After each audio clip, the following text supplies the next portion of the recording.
I'm a Florida guy. I started out at Florida, believe it or not, in mechanical engineering. I really did enjoy that, and it's actually helped me understand a lot of the underlying structures that are going on in biology. I ended up going to the University of Tennessee. I got a BS in animal physiology, and then went to the Florida Department of Citrus as a technician. So let's fast forward several years. I was head of technology for Green Giant and a couple other companies. I went back to the Florida Department of Citrus as Director of Research in 2001, right where I started out as a technician. That was really a kick, you know. And one of the first things I looked at is how can we promote citrus?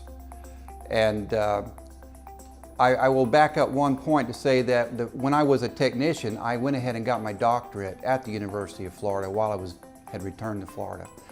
And thought I was going to spend my life in citrus, but then I went to Green Giant and back. Now I'm in charge of the research, and I said, what can we do here? I really wanted to put it on a commercial basis like I had done in commercial industry.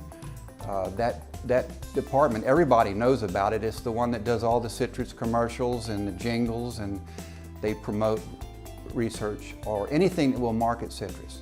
So I said, what about that grapefruit diet? Have you ever heard about that grapefruit diet? Yeah, everybody has. Is it real or not? So we set out to prove it. We actually shipped fruit from Florida here to California and had it tested to see if it really would cause weight loss. We wanted to be completely neutral. We didn't want to think, oh, they did it in Florida, Florida citrus. No, let's send it to California, our competitors, and have them do it at the Scripps Institute. We did have the honor to get nominated for Nobel Prize twice.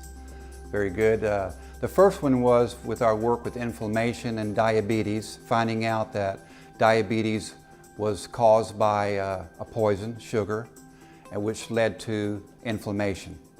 Coupled with that was the inflammation in viruses. Viruses attack you and then you become inflamed also. We worked on that. The third one was work with Alzheimer's. Alzheimer's is also due to inflammation.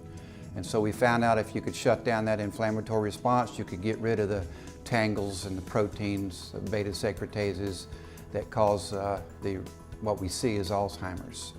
That was the first time around. The second one was based on that same work, which was diabetes, Alzheimer's, and Ebola, tackling Ebola.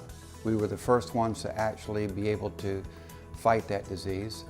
It was also our care to get these products into Africa, particularly Africa, and areas that are other underrepresented groups of people. I have a lot of experience with thousands of people that have taken this product for some years, thousands and thousands. And we find out that if you have a problem with your blood sugar, if that's what your issue is, type 2 diabetes for instance, you will notice a change in your blood sugar in 4 days. If you're measuring your blood, you'll see a change right away. Our first study with type 2 diabetics only lasted a week, and we already had reduced diabetes in that group.